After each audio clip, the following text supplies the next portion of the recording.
Bonjour, on est à Paris, on est place de la Concorde avec un superbe édifice, ici l'Automobile Club de France, une belle salle, la bibliothèque et dans quelques instants la conférence de presse de la Fédération Française de Moto qui va être présentée, co-présentée par Maxime Martin. Maxime, bonjour. Bonjour Rémi Tissier, bonjour à tous, ravi de vous retrouver pour un live Facebook où vous allez pouvoir poser vos questions bien évidemment pendant toute cette conférence de presse. D'ailleurs on est au départ d'un événement, ça m'étonne Rémi de ne pas vous voir avec une grid girl.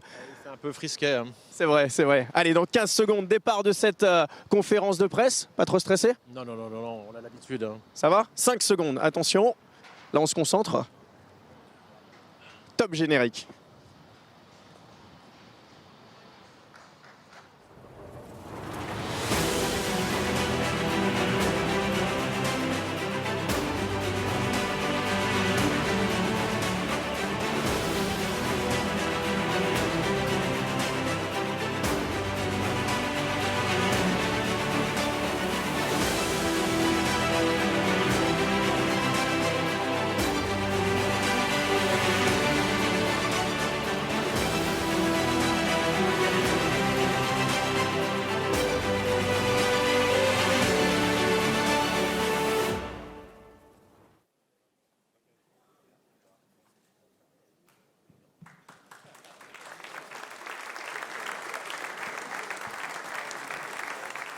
Mesdames et messieurs, bonjour, bienvenue dans cette superbe salle pour la traditionnelle conférence de presse de la Fédération Française de Moto. Il est vice-président de la Fédération Internationale de Moto, depuis de nombreuses années maintenant président de la Fédération Française de Moto. Je vous demande de faire une ovation pour Jacques Boll.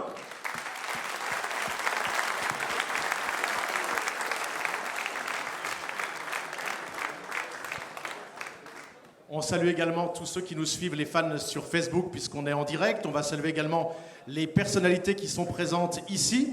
Edith Quincé, présidente du CODEVER, le comité de défense des loisirs verts.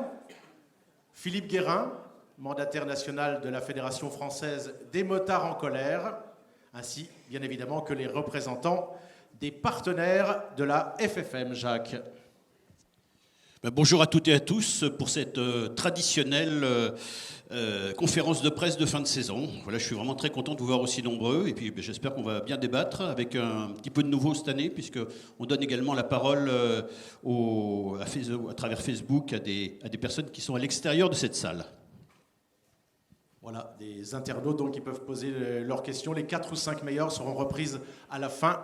Et vous seront posées, Jacques, en même temps que les questions de la salle et de nos confrères journalistes, bien évidemment. On va commencer cette conférence de presse, bien évidemment, par les résultats sportifs, avec 5 titres de champion du monde en individuel et par équipe, 6 titres en Coupe du Monde et 8 titres européens. Des résultats, somme toute, une nouvelle fois, qui sont bons, voire très bons, surtout par équipe, Jacques. Peut-être un petit peu. Oui, cette année, c'est une année de course par équipe. Cette année, on a remporté la victoire dans 3 courses par équipe. Le motocross des nations, on va en reparler. Le supermoto des nations également. Et puis pour la première fois, le long track des nations. C'est une course, là on faisait le long track, c'est speedway, etc. Ce sont des courses sur ovale. Et pour la première fois, eh bien, on a remporté ce championnat du monde par équipe. Alors pour ce qui est de la vitesse, l'endurance, on les a croisés. Il y a un titre mondial de Freddy Forret et d'Alan Tescher. Un petit bémol peut-être. On a eu quelques années, on a été habitué à avoir des titres mondiaux en Grand Prix, voire surtout en super sport. Il y a eu les époques Chambon, Fabien Forêt, Sébastien Charpentier. Récemment, Luc Amayas. Et là, Jules Cluzel. Enfin, on est 2 et 3. Alors certes, bon, on ne peut pas gagner chaque année. En super sport, on fait 2e et 3e. Je crois que c'est pas si mal. On va parler justement également des victoires par équipe. Et justement, on a décidé de tout partager avec vous aujourd'hui. On va parler d'une sélection, d'une belle victoire. Déjà, félicitations pour la victoire au motocross des nations. C'était aux États-Unis, on en a beaucoup parlé, mais on en a aussi beaucoup parlé avant. Monsieur le Président, cette sélection, elle a été difficile à faire parce qu'il y a eu plein d'aléas et aussi très critiquée. Oui, elle était critiquée, bien sûr, mais encore une fois, on l'a faite en toute connaissance de cause et en toute objectivité. On avait le choix, en fait, entre deux garçons, Gauthier Paulin ou Marvin Musquin. Il y en a un qu'on considérait comme pas hyper motivé. Alors, encore une fois, à tort ou à raison, mais on considérait que Marvin n'était pas forcément motivé à 100%. Par contre, Gauthier, on savait qu'il l'était, qu'il était vraiment déterminé à faire une très très belle course, et d'ailleurs, il l'a démontré. Voilà, ça se termine avec une victoire. Un succès. La 5e consécutive. Voilà, un succès, la 6e au total, 5e consécutive. Un succès aux nations, on le voit bien, d'abord avec des pilotes qui se donnent à 100%, mais est-ce qu'il n'y a pas aussi derrière une clé équipe de France, un savoir-faire français ? Une expertise même, peut-être, pourront dire. Oui, clairement. Là-dessus, ça fait aussi l'objet de débat. Certains disent, de toute façon, c'est uniquement l'addition de 3 pilotes. Il suffit de prendre 3 bons pilotes et puis on peut remporter les nations. Moi, je crois qu'on démontre le contraire. On démontre le contraire. On démontre que, bien entendu, on a besoin de très bons pilotes, ça c'est évident. Mais on a aussi besoin d'une structuration autour. Et on met des moyens humains, matériels. On met aussi un peu d'autorité. Et tout ça, ça nous permet de remporter maintenant 5 fois de suite. Je rappelle que c'est la toute première fois... Américains mis à part, sur les Américains mis à part, c'est la toute première fois qu'un pays remporte 5 fois de suite le motocross des nations. Ou alors, il faudra, les professeurs d'histoire de la moto nous diront si c'est arrivé en 52 ou 54 peut-être, mais en tout cas depuis un demi-siècle, ça n'était jamais arrivé. Voilà, c'était une victoire humaine, ça c'est sûr, une victoire technique, une victoire sportive. Et puis je crois là-dessus, j'en reviens, excuse-moi, sur la notion d'équipe. Je crois que les pilotes eux-mêmes aujourd'hui l'attestent. Bon, Jordi Tixier est dans la salle, Gauthier dirait exactement la même chose, mais je crois qu'on va faire parler notre ami Ferrandis et on va voir ce qu'il nous dit là-dessus. On l'écoute. On a vraiment partagé énormément avec les 3 pilotes, les 3 copines, les gens de la fédération, le kiné, les délégués, le manager, l'entraîneur. C'était super et je pense que c'est vraiment la force du Team France aujourd'hui. Ça fait 5 ans d'affilée qu'on gagne, 6 ans d'affilée qu'on gagne, pardon. 5 ans d'affilée qu'on gagne, pardon. Et je pense que moi que je suis dedans, à l'intérieur, je pense que la vraie force du team, c'est la cohésion d'équipe, le partage qu'on fait pendant 2-3 jours avant l'événement et sur l'événement. Et ouais, on a beaucoup de gens critiquent la façon dont la fédération fonctionne, mais bon, au final, chaque personne est importante et on a manqué de rien pendant une semaine, un peu moins d'une semaine, on a manqué de rien, on a été au top. Tout s'est bien goupillé, les pilotes, on a toujours été dans les meilleures conditions possibles et je pense que c'est vraiment ce qui nous permet d'enchaîner les victoires depuis 5 ans. Voilà, c'est pas moi qui le dis, c'est Dylan Ferrandis. Alors merci à Moto Verte au passage pour ces images, l'interview était très réussie, merci. Bon, très bien. On l'a vu, donc voilà, les témoignages sont unanimes. Encore une fois, bravo pour ces belles victoires côté sportif. Ça, c'était pour les résultats. On va pouvoir parler également des activités fédérales qui se sont déroulées pour cette saison 2018, Rémi. Effectivement, Jacques, et on va faire le point sur les licences. Le nombre de licences annuelles est stable pour l'instant. Oui, ça reste stable. Alors, pendant longtemps, on a progressé. Aujourd'hui, il faut parler de stabilisation. On approche les 100 000 titres, donc c'est très important. Je rappelle que quand je suis arrivé à la fédération, on était à 65 000. Donc, on a bien progressé. Aujourd'hui, on est sur une phase de stabilisation, comme je le disais, avec toutefois toujours un transfert, mais c'est pas un transfert spécifique à la moto. C'est vrai aussi dans toutes les disciplines sportives, de la compétition pure vers la pratique loisir du sport. C'est-à-dire les gens prennent toujours des licences, mais ils prennent des licences pour aller faire un tour de moto à Carole ou sur un terrain de motocross, pas forcément pour participer à une compétition. Puis vous me l'avez souvent expliqué avec Pierre Bonneville quand on présentait il y a une dizaine d'années les premières conférences de presse. Il n'y a pas que la vitesse. Et vous êtes d'ailleurs déjà tout d'abord le président des gens du motocross, parce que si on regarde le pourcentage des gens qui sont par discipline avec des licences ou des titres de pratique, c'est le motocross qui est largement en tête devant la vitesse. Oui, avec 40% à peu près. Donc oui, c'est le motocross devant la vitesse qui est à 30% environ, et puis les autres disciplines derrière, l'enduro, le trial, les rallyes routiers, le motoball, enfin etc. Voilà. Mais clairement, je suis d'abord le président de Crossman en effet. Et on voit également que vous êtes vraiment de plus en plus soumis aux aléas de la météo, parce qu'il y a eu, excusez-moi l'expression, un mois de février, mars pourri, et ça a joué aussi, vous vous en êtes rendu compte. Oui, alors là, c'est un peu une découverte, mais on a cette année, souvenez-vous, au mois de mars, le mois a vraiment été très très mauvais, et on a vu une baisse assez notable des licences. Donc on s'est dit, au début, on s'est vraiment posé des questions, puis en fait, l'analyse qu'on a pu faire à terme, c'est que c'était les conditions météo qui repoussaient peut-être, qui faisaient en sorte que les personnes repoussaient leur achat de licence. À l'inverse, en fin d'année, un mois d'octobre vraiment très très bon, on s'en souvient, et là par contre, un nombre de licences qui progresse notablement.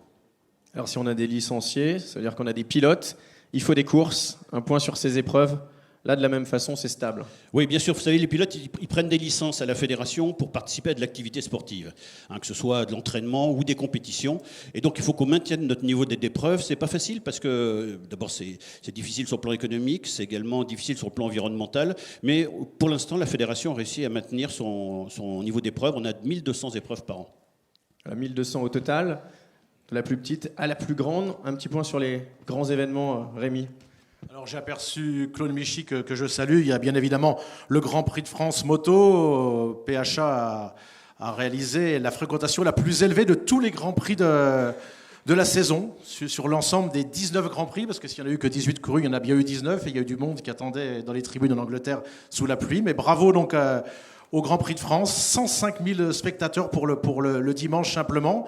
Il y a bien évidemment le bol d'or, avec Sophie Casanova, c'est organisé par La Rivière, qu'on a pu suivre notamment sur Eurosport, avec une belle épreuve cette année, avec beaucoup de suspense aux grandes dames de mon consultant Randy Depugnet. Il y a le Mondial Superbike à Magny-Cours, et il y a également les 24 heures moto, ça c'est pour la vitesse, Maxime. Pour l'endurance, exactement. Puis il y a également du motocross, le Grand Prix de France de motocross, le motoclub angérien, l'enduro avec le motoclub Mazané, le supercross dans l'Arena, Paris-La Défense Arena avec La Rivière Organisation, Sophie Casanova.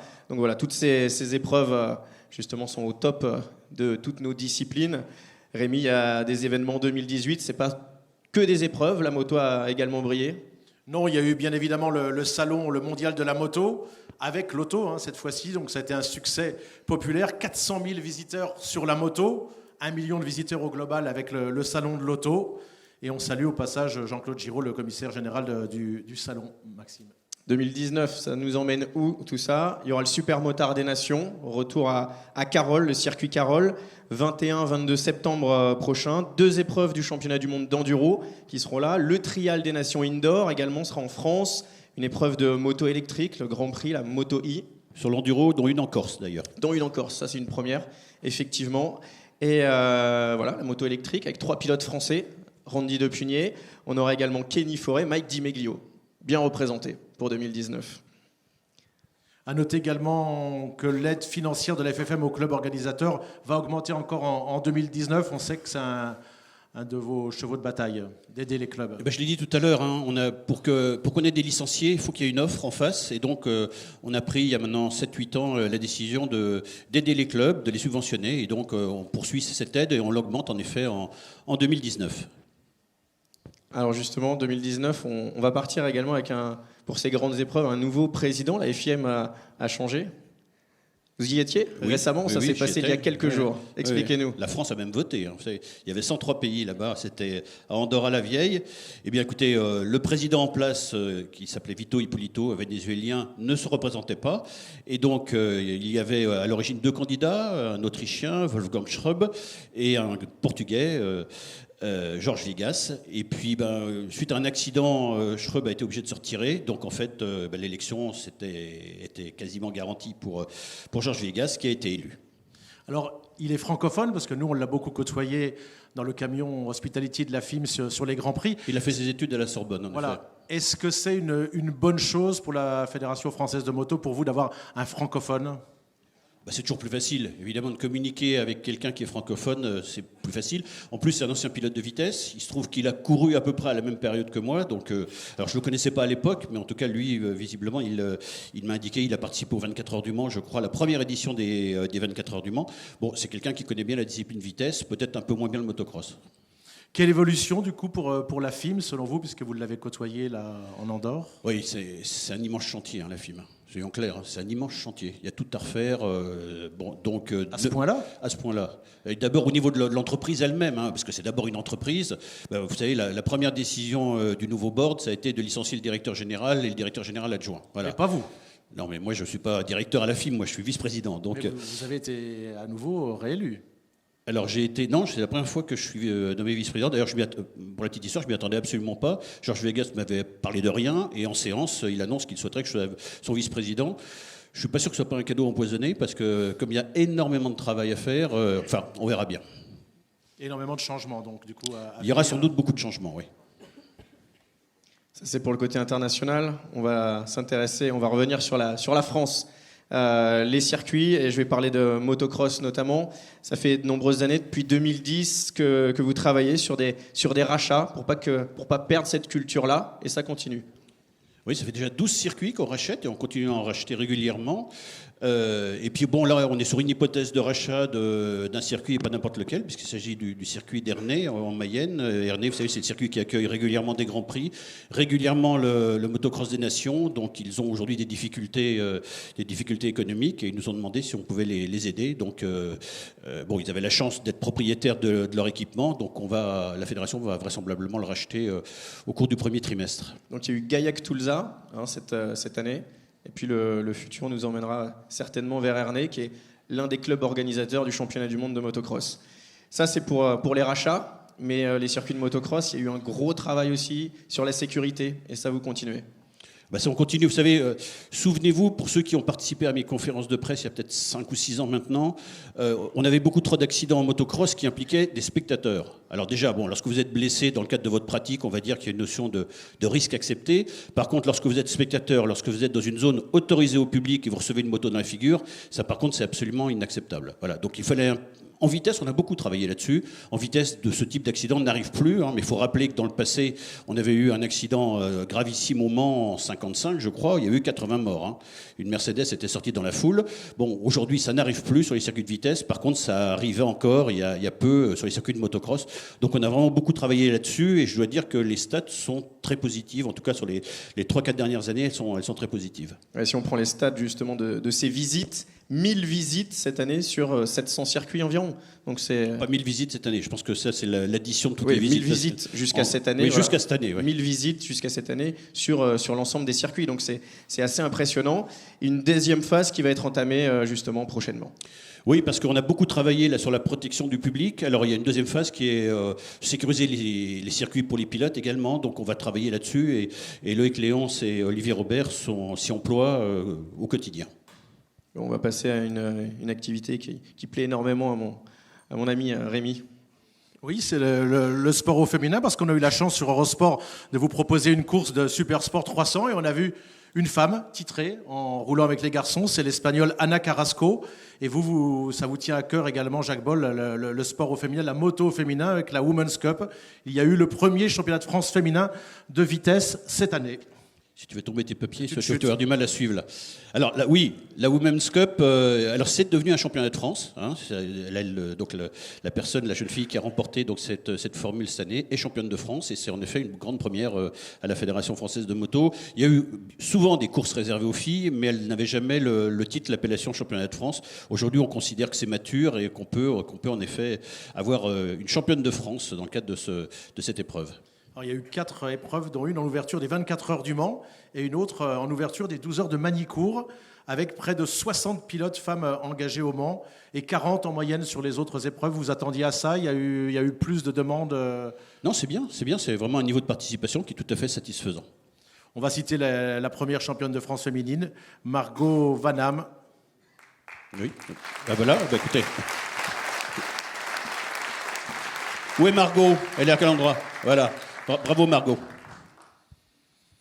Et puis à noter donc qu'il y a également des actions, parce qu'il n'y a pas que la compétition, il y a les stages qui se poursuivent en enduro, en motocross. C'est peut-être la voie pour attaquer pour les motardes. Oui, bien sûr, c'est-à-dire qu'il faut mettre des stages à leur niveau d'expérience et puis il faut les former un petit peu, parce que s'engager en compétition, vous savez, c'est un choix quelquefois qui fait un petit peu peur. Et donc, mais lorsque vous avez participé à des stages, vous êtes en général plus disposé à participer à une course, à prendre le départ d'une compétition. On vient de voir la salve d'applaudissements pour la championne de France. Est-ce qu'on peut espérer dans les prochaines années avoir une jeune femme qui décroche un titre au niveau mondial? Parce que c'était au niveau mondial, il faut demander mine de rien, comme Ana Carrasco. Écoutez, oui, c'était. Alors, tout dépend de ce que tu appelles le niveau mondial. Si c'est le MotoGP, ça arrivera peut-être un jour. Je suis pas sûr que ce soit demain, mais la 300, la 300. La 300, oui. On voit clairement que les filles, petit à petit, se rapprochent du niveau des garçons. C'est vrai. Et tant mieux. Justement. Alors, ceci dit, les filles, ça reste aujourd'hui 4% des licenciés de la fédération. Voilà, donc les garçons ont clairement un net avantage, ne serait-ce qu'à travers le nombre. Mais là aussi, il y a la possibilité de s'améliorer, sans doute. Mais on y travaille. Sans arriver à la parité tout de suite, mais... Bon, justement, ça aussi, ça te concerne un peu, Rémi, c'est le VTT à assistance électrique. Je suis désolé, hein, il y a beaucoup de dossiers. Le VTT Je rappelle que tu as failli arriver en fauteuil roulant quand même. Hein, donc. On ne va pas tout expliquer. Le VTT à assistance électrique, ça a été justement un gros dossier dont on a parlé déjà la saison passée. Et ça y est, on voit arriver le premier trophée de France de VTT à assistance électrique, sous l'égide de la Fédération française de moto. Oui. Et puis également, on a une reconnaissance enfin, après l'avoir réclamé pendant quasiment un an, on a obtenu que la FIM reconnaisse sa compétence sur cette discipline et envisage donc de mettre en place un championnat du monde. Voilà. On avait besoin de cette reconnaissance internationale parce que vous le savez, la compétence du VTT électrique est disputée entre deux fédés, la fédé de moto et la fédé de cyclisme. Donc pour ça, c'est sans doute la fédé qui sera la plus active d'ici 2020, c'est ce que nous a dit le ministère, qui obtiendra la délégation. Donc on essaie d'être actif. Cette année, il y avait 3 épreuves avec 20 personnes à chaque fois, 20 représentants à chaque fois. Donc 20 pilotes. Voilà, 20 engagés. 20 pilotes. C'est des pilotes. C'est des pilotes. C'est ça, sur chaque épreuve. Justement, parce qu'on parle de la FIM hein, qui reconnaît cette discipline, quand est-ce que le ministère prévoit justement de vous donner la délégation ? Je ne te répondre. Oui. Il faudrait écouter quand même vous attendez, mais vous attendez 2020. Comment ça se passe ? 2020, très bien. Ça, c'est sur le plan du sport. Sur le plan du sport, on va parler championnat de France. Rémi ? Oui, on va commencer par la vitesse, donc avec le Superbike, avec une nouvelle catégorie donc pour l'année prochaine en 2019. On en parlait il y a quelques instants, la fameuse 300 cm3, avec a priori le même règlement que pour la FIM en France. Oui, en championnat de France, oui, tout à fait. Oui, c'est une catégorie, le 300, c'est la catégorie en vogue aujourd'hui. Donc, évidemment, on se doit, nous, d'avoir une offre en la matière. J'ai discuté tout à l'heure un petit peu avec Thierry Capella. Il va y avoir la poursuite du succès, parce que c'en est un de la catégorie Objectif Grand Prix, qui est ouverte aux jeunes à partir de 12 ans en pré-Grand Prix et à 13 ans en pré-Moto 3. Et ça a porté ses fruits. Il y avait 22 jeunes cette année. J'en ai d'ailleurs suivi quelques-uns, ceux de ma région, les fils Beaumont. Ils ont l'air tous satisfaits de cette filière. Oui, vous savez, c'était un créneau qui nous manquait. Hein. Précédemment, la seule possibilité, après avoir couru en Junior Cup ou en 25 Power, c'était tout de suite de passer sur des 600 en promo sport, par exemple. Il n'y avait pas de catégorie sur des motos de course, en fait, sur des motos proches de motos de course. Et donc, grâce à Thierry Capella, on a pu combler un peu cette lacune et ça marche bien, en effet. Et puis on va terminer avec le handisport. Il y a eu le premier championnat de France en 2018. 3 épreuves.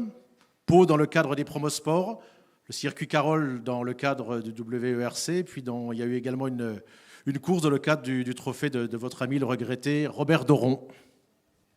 Oui, en effet. Écoutez, là aussi, c'est quelque chose qui fonctionne bien et qui va se poursuivre l'an prochain.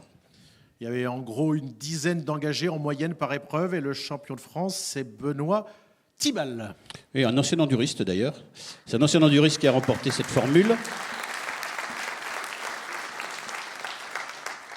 Alors je le disais, c'est quelque chose qui fonctionne bien et on a réussi, là aussi grâce à Stéphane Paulus, on a réussi à faire reconnaître cette discipline par la FIM et il y a depuis 2018, il y a un championnat du monde reconnu par la FIM. Donc Stéphane Paulus peut aujourd'hui dire qu'il a réussi à obtenir un titre de champion du monde, que sa formule a réussi à obtenir un titre de champion du monde.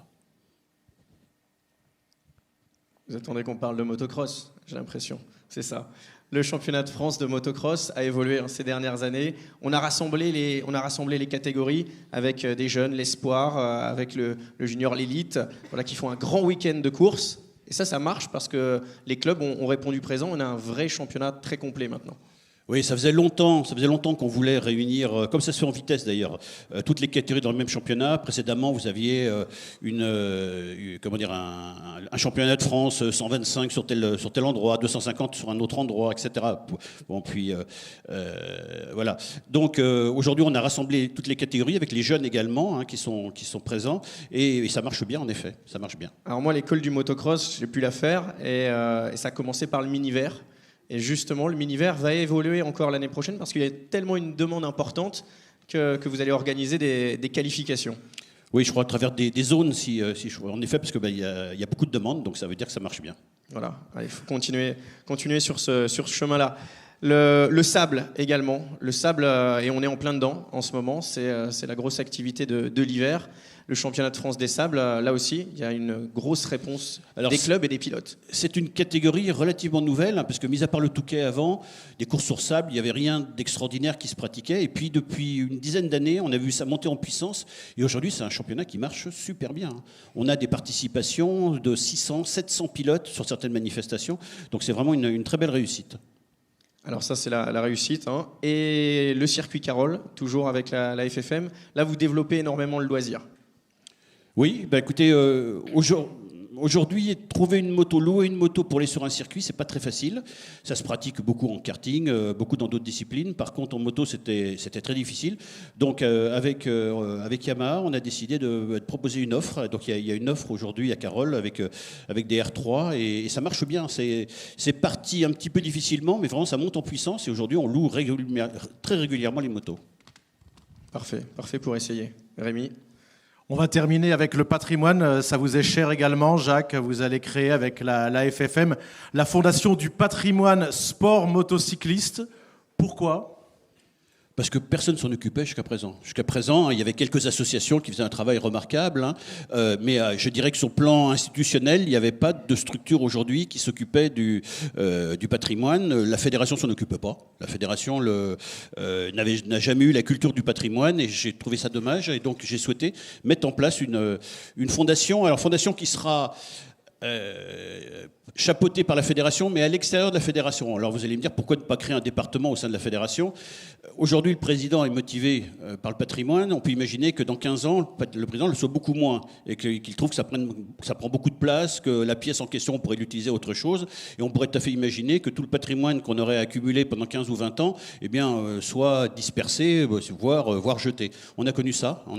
Il y a des journaux qui voient toute leur iconographie, tout leur stock de photos disparaître, mis à la benne parce qu'on a besoin de place ou parce que ça n'intéresse personne.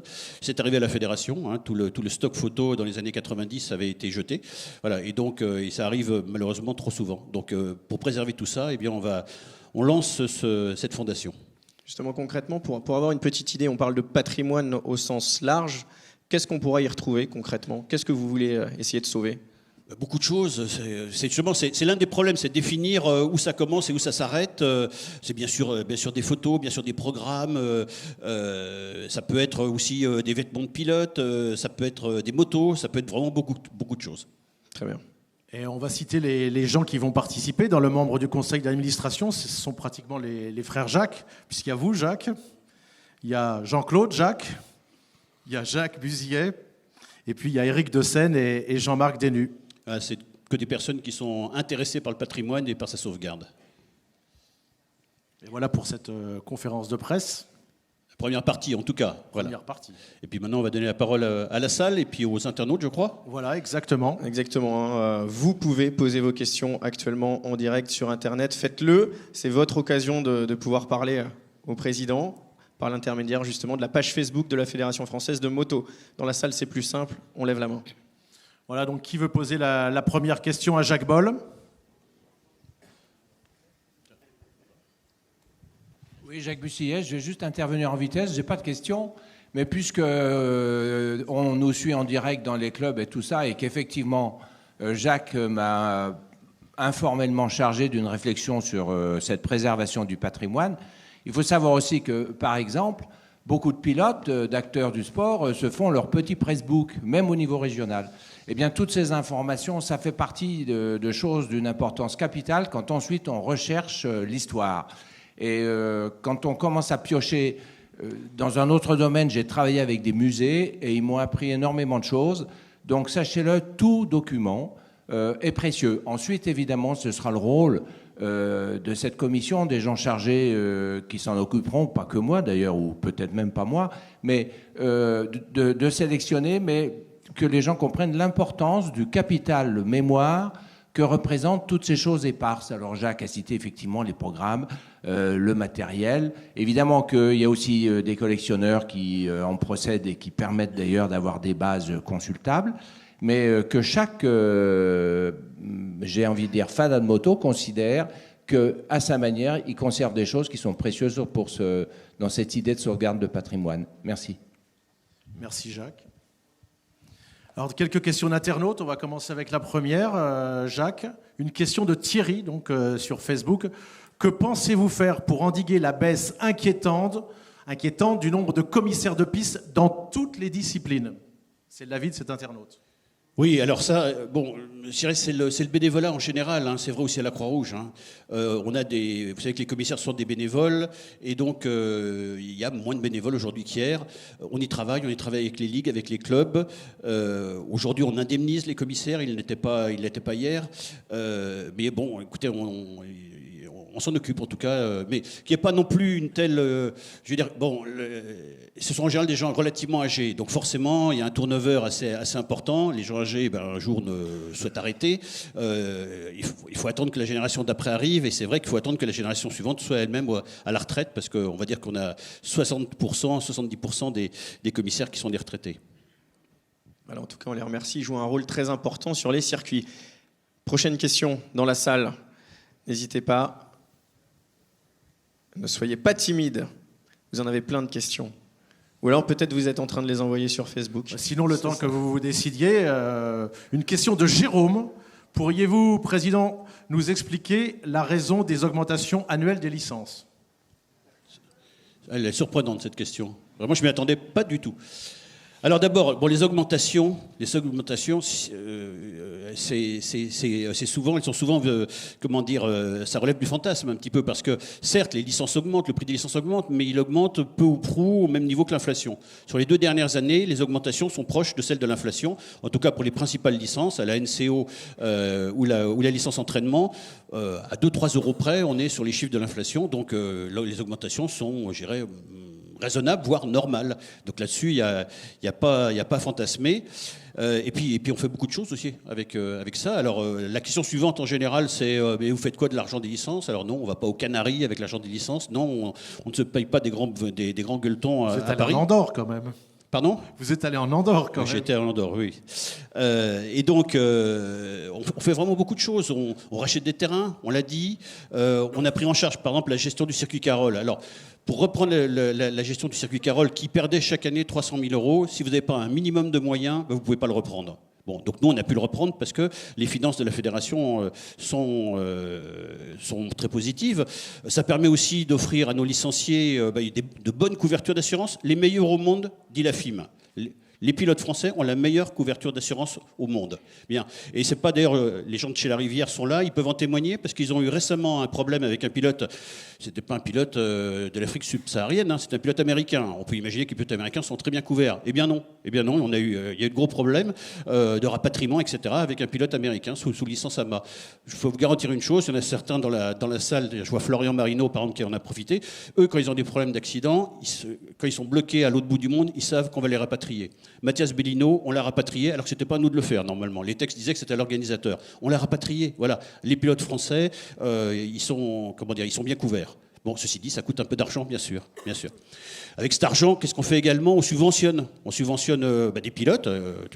Ici, il y en a un nombre relativement important qui sont aidés par la fédération. On subventionne des épreuves, tu l'as dit tout à l'heure. On a un service juridique performant. Là aussi, il y a beaucoup de nombreuses personnes qui sont dans cette salle qui en ont bénéficié. Enfin voilà.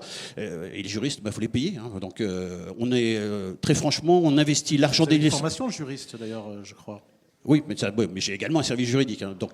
Et on utilise vraiment l'argent des licenciés à bon escient, je peux te le garantir. Voilà, justement, donc ça répond à la troisième question. C'était celle de Jonathan qui, sur Facebook, demandait à quoi sert l'argent de nos licences. Le président a répondu. D'autres questions dans la salle? Oui. On a eu une bonne nouvelle. Bonjour, c'est David Dumas, sans concession. On a eu une bonne nouvelle avec 3 pilotes sélectionnés en Red Bull Rookies Cup. Je voulais savoir si la filière des pilotes français en Grand Prix s'organise de votre côté. Oui, alors tu veux parler du trou que l'on a en ce moment? Exact. Oui, du trou que l'on a en ce moment. Bon, moi personnellement, je ne suis pas très inquiet. Alors évidemment, les garçons qui sont aujourd'hui en devenir sont pas connus du grand public, mais on a aujourd'hui 3-4 garçons. Bon, Alain Brunet est là, il pourrait en parler plus savamment que moi. On a aujourd'hui 3-4 garçons qui sont vraiment très très intéressants et qui seront vraisemblablement, en tout cas pour certains, en Grand Prix dans 2-3 ans. Il y en a 3 dont je me souviens de mémoire parce qu'on a discuté tout à l'heure. Il y a Andy Verdoya, il y a Joseph Forêt qui est le cousin des frères jumeaux Forêt. Et puis il y a Enzo de la Vega qu'on avait vu rouler déjà en 300 Super Sport. Tout à fait.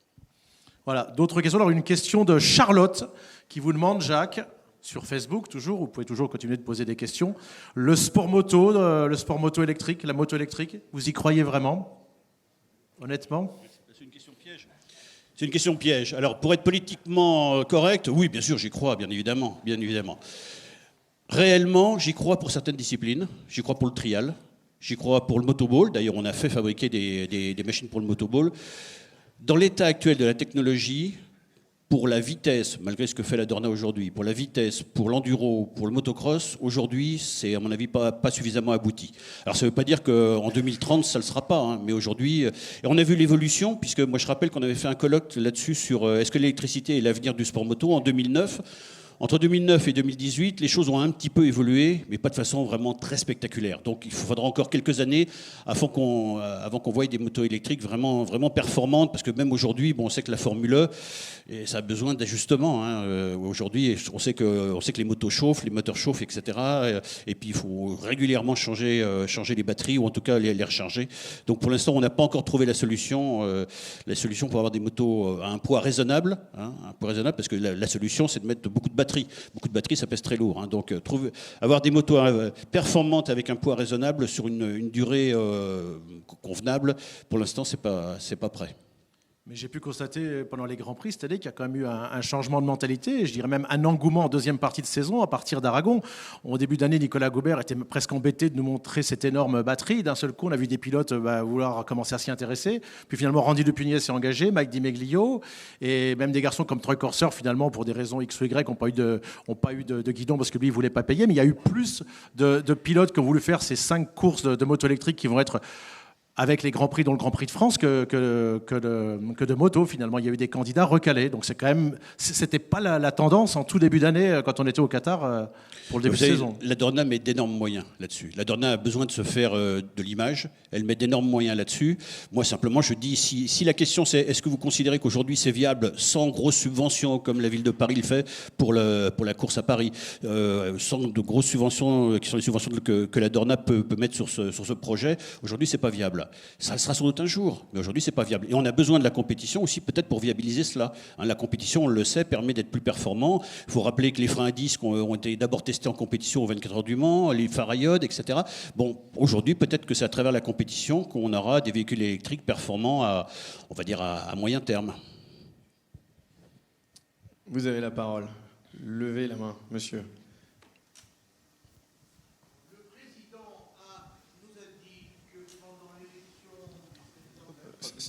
C'est peut-être bien de lui laisser un micro, parce que comme ça, l'ensemble sur Internet, on vous entendra. Ah, si c'est pour Internet. Eh ben voilà, parlons à tout le monde. En plus, vous écrivez sur Internet, donc... Oui, j'écris sur Internet, hélas. Le président nous a dit que lorsque la FIM a élu son nouveau président, le candidat autrichien avait eu un accident. Qu'est-ce que c'est comme accident, président? Un accident de bateau. De bateau. Voilà, de bateau, oui, un accident de bateau. Que vous faites du bateau à la FIM? Enfin, lui, en tout cas, oui. Lui, il faisait du bateau et il a eu, en Norvège, si tu veux tout savoir, un bateau à moteur et il a eu un choc. Il s'est pas attaché, une vague plus haute que les autres. Il a tapé très fort avec la tête le haut et il s'est abîmé les cervicales. Il a été hospitalisé 15 jours, enfin, etc. Ah ouais, c'est peu commun, mais bon. Oui, les accidents intelligents sont assez rares et bon, donc c'est.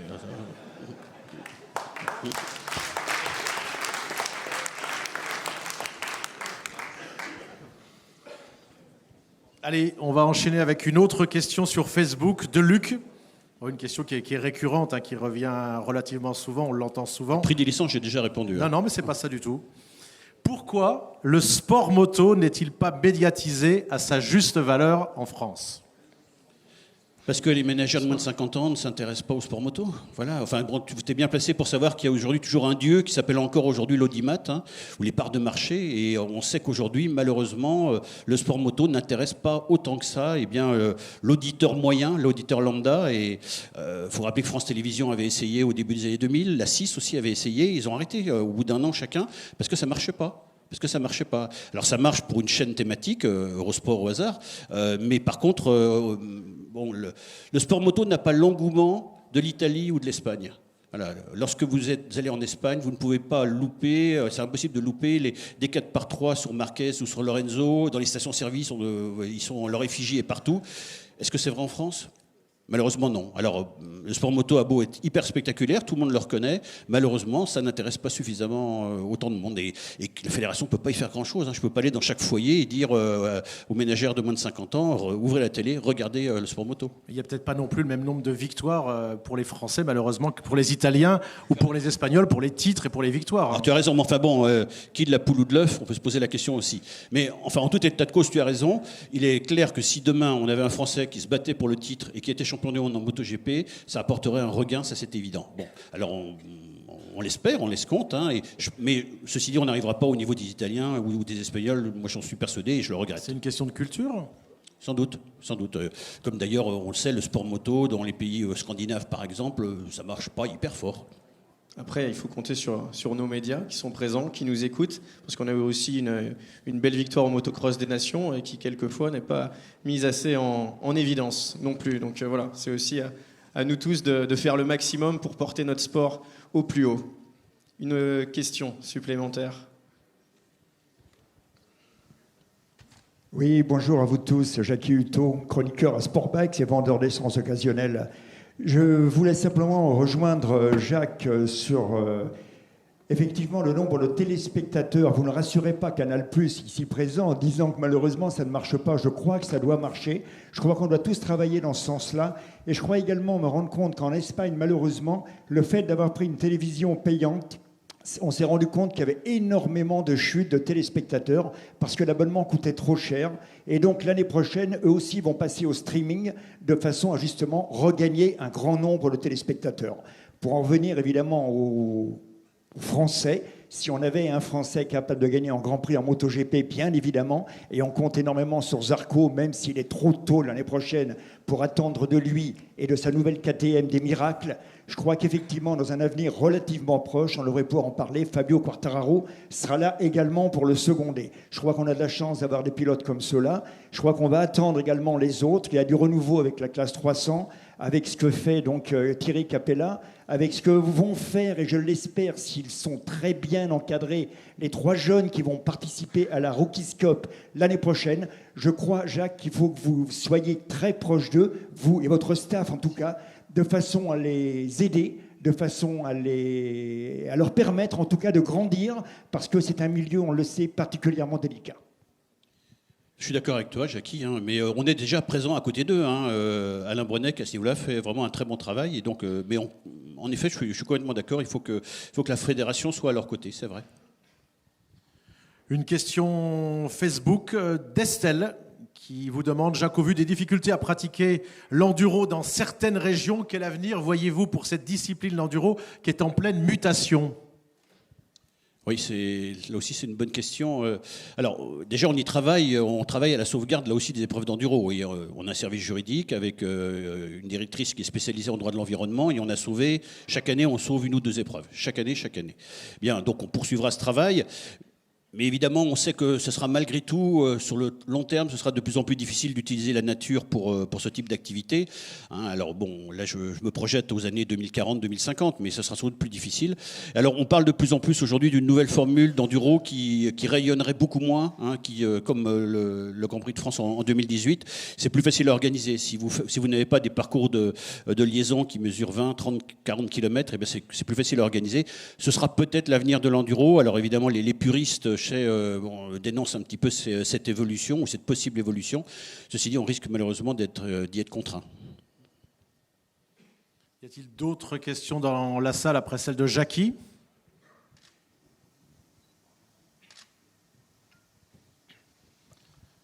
On en a une encore sur Facebook, une question de Marc, président, qui vous demande quel soutien sera apporté aux Français en European Talent Cup et en Red Bull MotoGP Rookie Cup pour assurer la relève justement de Zarco et de Fabio. Qu'est-ce que vous allez faire ? On a déjà répondu partiellement. Bon, de toute façon, tout pilote qui fait un championnat international ou un championnat européen est éligible à une aide de la fédération, donc on les aidera comme les autres. Il faut avoir une licence en France pour être aidé ? Ah oui, on n'aide pas encore les pilotes du Botswana ou de la Hongrie. Donc, non, oui, il faut être licencié français. Oui, moi, Je pose la question parce que je me souviens que parfois, il y avait des Français qui ne l'avaient pas prise. Il y a eu un ou deux exemples. bon, écoute, je sais pas, mais bon, par définition, une fédération doit aider ses membres et pas les membres d'autres associations. Donc, nous, on aide les pilotes qui sont licenciés à la fédération. Prioritairement, tu arriveras peut-être à trouver un exemple exceptionnel, mais je n'en ai pas souvenir. D'autres questions dans la salle? Eh bien, écoutez, merci beaucoup. Vous avez eu la parole. Merci à nos internautes également qui nous ont suivis, qui eux aussi ont pu participer à cette conférence. On va continuer. On va continuer en récompensant nos champions maintenant avec cette remise des prix. Rémi, je vais vous laisser débuter. En tout cas, je vais remercier toute l'assistance, puis parce que je vais regagner ma place. En tout cas, merci beaucoup encore une fois, et puis je vous souhaite de faire des salves d'applaudissements pour nos champions que l'on va récompenser dans le cadre de cette remise des prix. Merci bien en tout cas.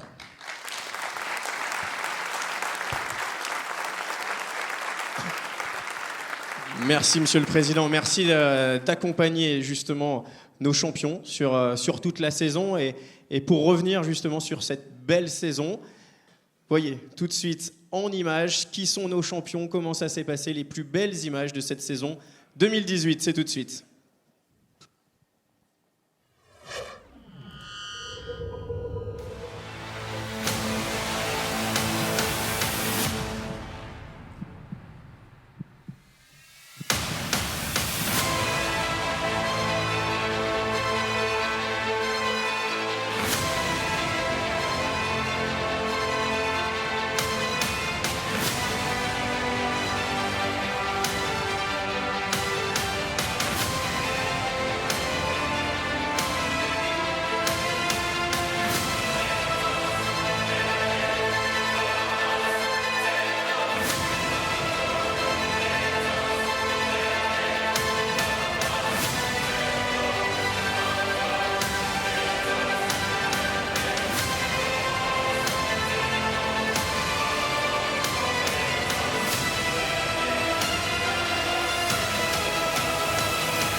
Nous allons, comme d'habitude, commencer par la remise de prix du développement durable, le prix FFM du développement durable qui récompense une initiative ou l'action d'un motoclub dans le domaine de l'environnement et du développement durable.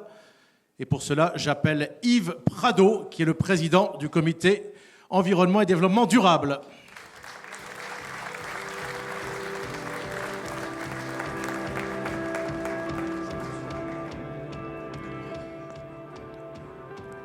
Le comité d'organisation des ISDE va donc être récompensé dans le cadre du championnat du monde d'enduro par équipe à Brive-la-Gaillarde, une édition qui a été organisée du 28 août au 2 septembre 2017 et qui est représenté, le comité d'organisation, par ce monsieur que je vous demande d'applaudir, son président, monsieur Jean-François Buisson.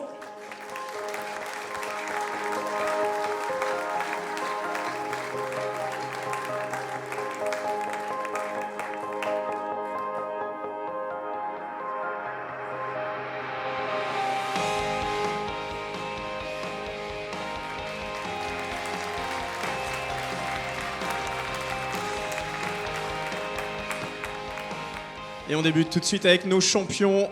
Il va falloir les applaudir comme il se doit. On débute avec les champions d'Europe.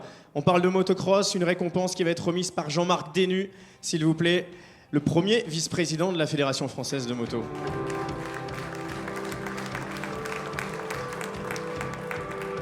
Et en champion d'Europe, c'est dans la catégorie 125, championnat d'Europe 125, c'est Thibaut Bénistan, s'il vous plaît.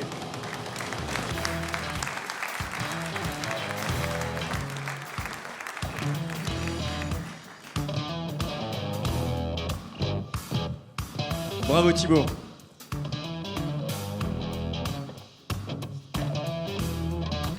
Voilà, Thibaut Bénistan, champion d'Europe dans la catégorie 125. Restez avec nous, monsieur Desnus, puisqu'on va... Restez avec nous. Restez avec nous.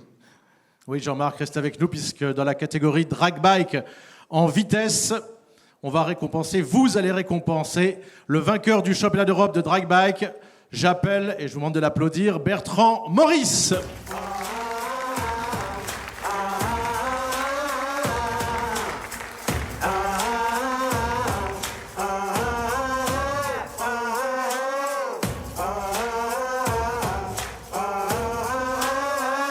Félicitations. Merci monsieur Desnus. On va enchaîner avec du tout-terrain, de l'enduro. Maintenant, récompense remise par Vincent Rigaudias, s'il vous plaît, le vice-président de la FFM. Bienvenue. Et on va parler de nos champions d'Europe en enduro, junior en E1. C'est Thomas Dubost, s'il vous plaît. Champion d'Europe d'enduro junior, catégorie E1, félicitations. Thomas Dubost, reste avec nous Thomas, puisque nous accueillons maintenant le champion d'Europe d'enduro junior en E2, 3, c'est Hugo Blanjou, s'il vous plaît.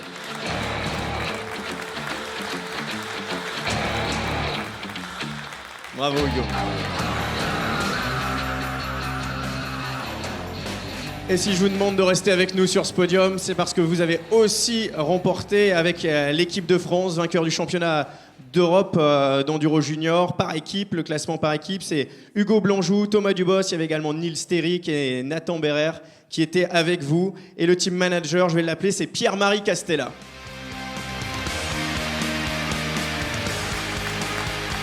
Et Nathan, voilà, je l'ai cité, Nathan Berrer. Ils sont là, félicitations à vous. Donc c'est l'équipe de France qui s'est imposée, vainqueur du championnat donc en enduro junior.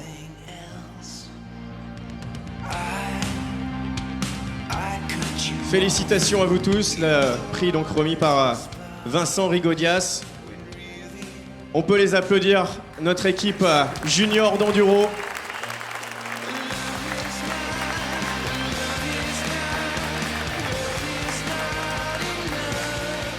Alors on va raccompagner les pilotes, mais Vincent, vous restez avec nous puisque vous avez encore un prix à remettre en course sur piste. Et on va appeler le champion d'Europe de Grass Track, Dimitri Berger.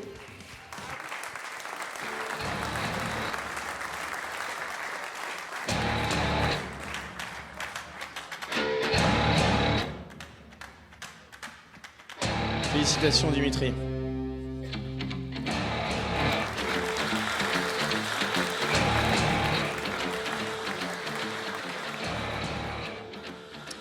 Vainqueur des Coupes du Monde et champion du monde. On va parler trial, récompense remise par François Courboulex, s'il vous plaît. Le président de la commission de trial. Bonjour. Et justement, on parlait de l'électrique, on va parler de trial électrique. Le vainqueur de la Coupe FIM trial électrique, c'est Loris Gubian, s'il vous plaît.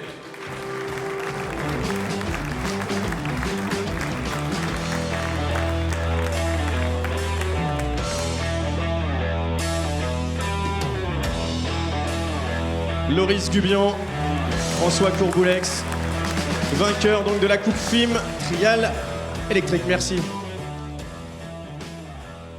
On passe à l'endurance et à la vitesse. J'appelle le président de la commission nationale de vitesse, Patrick Coutan.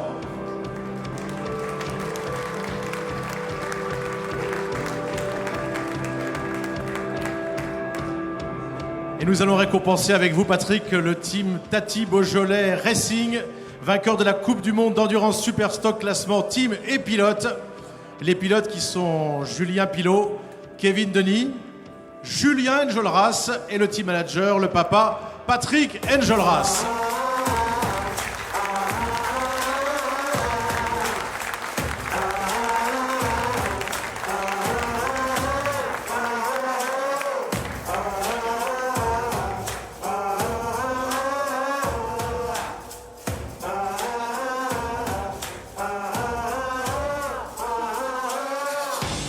Voilà une belle équipe familiale et qui va grandir la saison prochaine en championnat du monde d'endurance.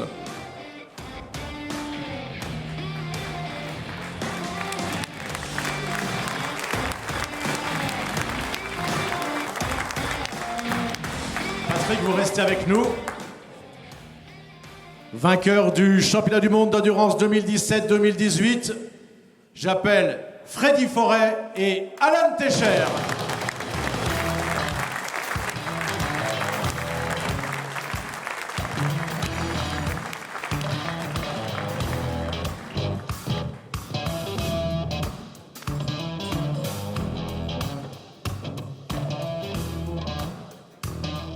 Voilà, ils ont mis haut les couleurs de la France en championnat du monde d'endurance.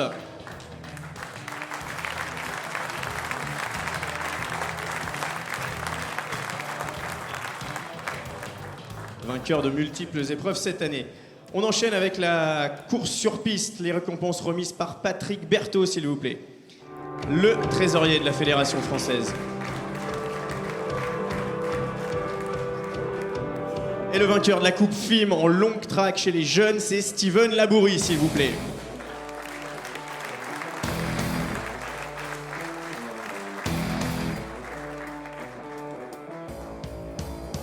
Bravo Steven.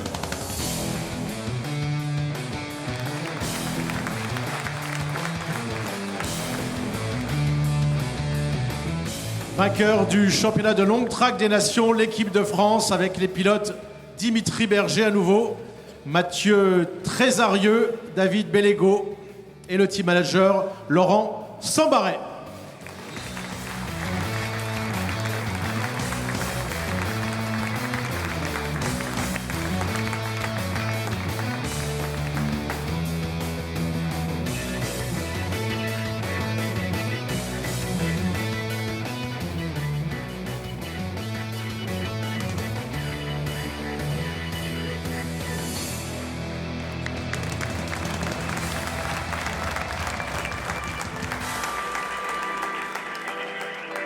Merci.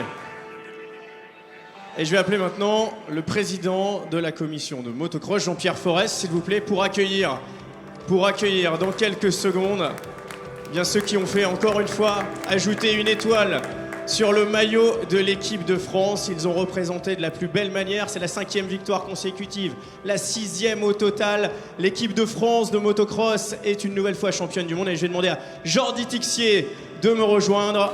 Il est présent. Il était accompagné de Gauthier Paulin, de Dylan Ferrandis également sur cette belle aventure. Grand bravo à toi, Jordi. Et également le team manager, l'entraîneur Pascal Finot, s'il vous plaît, qui lui aussi accompagne de la plus belle manière l'équipe de France ces dernières années jusqu'au succès. Bravo Pascal. Et c'est justement, ils nous l'ont montré, c'est pas une course individuelle. Les nations, c'est vraiment une course par équipe et la nation française est encore au sommet des classements. Bravo.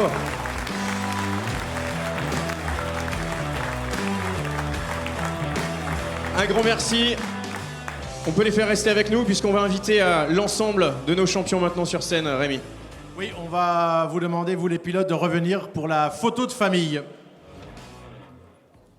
Allez, l'ensemble de nos champions. Soyez fiers de ce que vous avez réussi à faire cette année, en tout cas on l'est pour vous. Ils le sont tous et vous allez être accueillis par l'ensemble des applaudissements, l'ovation de notre public aujourd'hui pour vous féliciter. C'est notre manière à nous de vous féliciter pour vos succès pendant cette belle saison 2018.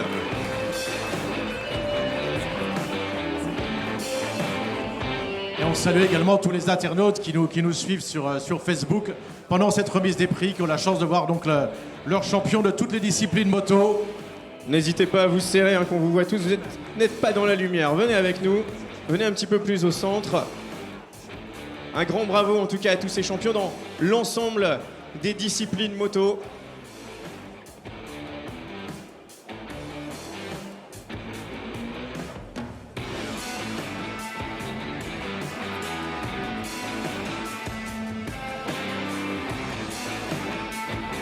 Et il est toujours important en fin de saison justement de les remercier.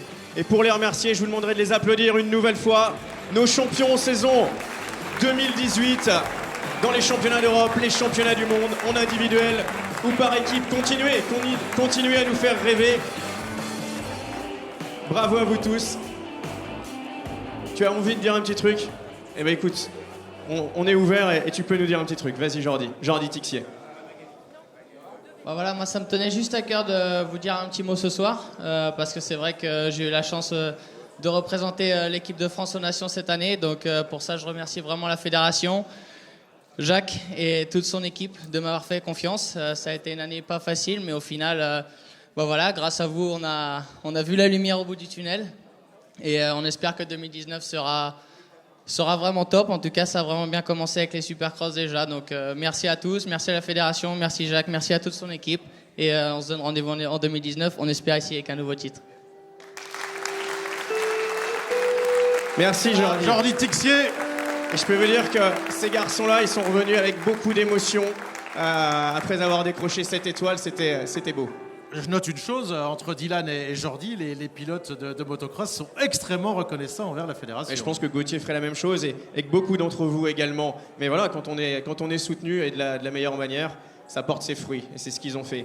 Voilà, en tout cas, un grand merci à vous tous. C'est le bilan de cette saison 2018 et on continue 2019 avec plein de beaux projets. Merci à vous tous d'être venus nous rejoindre pour cette édition 2018 de la conférence de presse de la Fédération. Merci à tous nos internautes qui nous ont suivis, qui ont participé eux aussi. Voilà, c'est la génération 2.0, on avance comme cela, mais on fait le lien. Tout le monde ne pouvait pas être dans cette salle. Merci Rémi. Merci Maxime. Et pour terminer, merci également à toutes les équipes de la fédération de Pierre Bonneville et de Jacques Boll. Et merci à tous ceux qui ont travaillé pour la technique aujourd'hui. Au revoir. Merci à la Fédération française de moto et à très bientôt. Merci à vous tous.